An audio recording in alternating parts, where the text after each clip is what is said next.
স্বামী টুনটুনি কেটে দিলেন তার স্ত্রী, এ কেমন আজব স্ত্রী। আচ্ছা আপু, আপনার স্বামীর যখন টুনটুনিটা কাটতেন তখন সে ঘুমিয়েছিল নাকি জাগনা ছিল? আমার স্বামী ঘুমিয়েছিল না টুনটুনি ঘুমিয়েছিল? না, আমি বলছি আপনার স্বামী ঘুমিয়েছিল নাকি জাগনা ছিল? আরে ভাই, আমার স্বামীকে ঘুমের ওষুধ খাইয়ে তারপরে টুনটুনি কেটে দিয়েছে। আচ্ছা কেন কাটলেন? কাটছি, আমার স্বামীকে জিজ্ঞাসা করার আগে কেন কাটছি আপনি বলবেন না? আগে আমার স্বামীর কাছে জিজ্ঞাসা করো। আচ্ছা ভাই, আপনার স্ত্রী যে আপনার টুনটুনিটা কেটে দিল আসলে কেন? সত্য কথা বল, কেন তোর কপালে দুর্গতি আছে কিন্তু? সাংবাদিক ভাই এসে ক আসলে কি ওই এর সাথে তো ভিডিও কলে কথা কইছি, ভিডিও কলে কথা কইতাম, কথা কই তো আমার অনেক কিছু দেখাইছে। দেখানির পরে ভাই নিজেরা তো আর ঠিক রাখা যায় না, এখানে তো আর মনে করেন বউ নাই প্রবাসে। তারপর ওয়াশরুমে যায় অবস্থা মতন করছি, করতে করতে আস্তে আস্তে আমার এটা নিস্তেজ হয়ে গেছে। এখন যখন রাত্রে মনে করেন ওইটা আর জাগাইতে পারে না, তখন আমার সাথে খুব ঝগড়াঝাটি করছে। ঝগড়াঝাটি করার পরে ওই আমার দুধ এনে দিছে, মনে হয় ঘুমের ওষুধ ছিল সম্ভবত। আমি কায়া ঘুমাইছি ভাই, ঘুম থেকে উঠে দিয়ে আমার এটা নাই ভাই। কাজ তুমি ঠিকই করছিস, খারাপ আচ্ছা কাজ আপু, করছিস, হ্যাঁ? আপু, হ্যালো, আপু, তুমি ঠিক মতো আপু, আছো? আপনি যে আপনার স্বামীর টুনটুনি কেটে দিয়েছেন এটা আসলে আপনার আসলে ঠিক হয় নাই। কেন ঠিক করি নাই মানে ভাই? আপনার স্বামী টুনটুনি কেটে দিয়েছেন, এখন তো সে অক্ষম। অক্ষম আছে, ভালো আছে ভাই, লবণ ভাত খেয়ে থাকবো তাও শান্তিতে থাকবো, কেন কোন দেখি? ওইটা হলো হচ্ছে আমার আমানত, আমার আমানত নষ্ট করছে, হ্যাঁ? এটা নষ্ট করার পর ওটা দিয়ে আমি কোন কাজে খাটাবো? তাই ওইটা কাটে দিছি। তো এখন কি আপনি আরেকটা বিয়ে করার জন্য কাটছেন?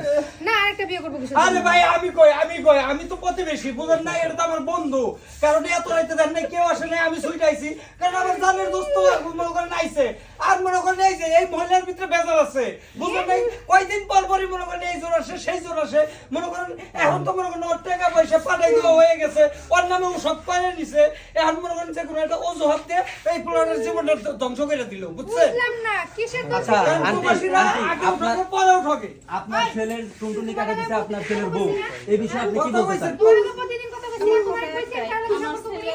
ওইটা তো মুখের কথা, মনে তো কথা না। আমি আর বিচার চাই।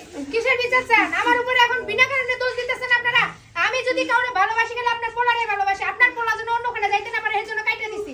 সে যেহেতু আমার চাহিদা পূরণ করতে পারে না, তাহলে ওইটা রাখা কি করবো, হ্যাঁ? বৌমা আচ্ছা আপু, আমি একটা কথা বলি। এখন কি করবেন এই, ভাইয়া একটু আপনারা সাইলেন্ট থাকেন। আমি একটা কথা বলি, বিষয় হলো আপনার স্বামীর টুনটুনিটা কাটছেন, এটা আসলে ঠিক হয় না, কারণ আপনার স্বামী যত অক্ষম, আমাদের দেশে অনেক ডাক্তার আছে, আসলে এই বিষয়ে আপনি ডাক্তারদের দেখাইতে পারতেন। ভাই এরকম কাজ কেউ করে, হ্যাঁ? প্রবাসে গিয়ে যদি বউ কন্ট্রোলে রাখতে না পারে, নিজেকে যদি কন্ট্রোলে রাখতে না পারে, তাহলে প্রবাসে যায় কিসের জন্য? আমি তো তার সাথে অশ্লীল ভাবে দেহ দেখাই তো কোনো কথাবার্তা বলি নাই, ভদ্রভাবে কথা বলছি, কিন্তু ও যে এই ধরনের কাজ করতো আমাকে তো বলতে পারতো, তাইলে আমি অন্য কোনো পথ অবলম্বন করতাম, সেটা তো ও করে নাই। বৌমা সে আমার ক্ষতি করলো কেন এত বড়? আমার কাজটা করার আগে একটাবার আমার কাছে পরামর্শ নিতা, আমার কইতা যে আপনার ছেলে মানে শারীরিক ভাবে দুর্বল আছে, আমি প্রয়োজনে আমার ছেলের আমি ডাক্তার দেখাইতাম। একদম ঠিক কথা কইছেন আম্মা। আপনার পোলা যখন এই কাজ করতেছিল আপনার পারমিশন নিয়ে করছিল? আচ্ছা আপু, একটু সাইলেন্ট থাকি। আচ্ছা ভাইয়া, আপনার সাথে যে ঘটনা ঘটছে, এরকম ঘটনা কি আরো ঘটবে এরকম আশঙ্কা করতেছেন কি না আপনি? আসলে আমি মনে করি যারা প্রবাসে আছেন তারা সবসময় নিজেরা সেফ রাখবেন, আর আমার মতো এমন ভুল করবেন না, কারণ আমি এখানে মনে করেন অতিরিক্ত এটাতে ব্যবহার করে এটা একদম নিস্তেজ বানায় কেন ফেলেছি। এটা কইতে পারো না যে বউয়ের আমানত কখনো খেয়ানত করতে নাই? বলতে পারো না প্রবাসী ভাইদেরকে? হ্যাঁ ভাই, আসলে বউয়েরা আমানত কখনো কেয়ানত করবেন না, আর আমার মতো এমন ভুল কেউ করবেন না। আসলে এই ভিডিওটা আমরা তৈরি করছি এই কারণে যাতে এরকম ভুল কেউ না করেন, কারো সংসার নষ্ট না হয়, কারো জীবন নষ্ট না হয়, এর জন্য মূলত আমরা এই ভিডিওটা বানাইছি। আসলে ভিডিওটা যদি ভালো লাগে লাইক কমেন্ট শেয়ার করে অবশ্যই পাশে থাকবেন। বউ ছাড়া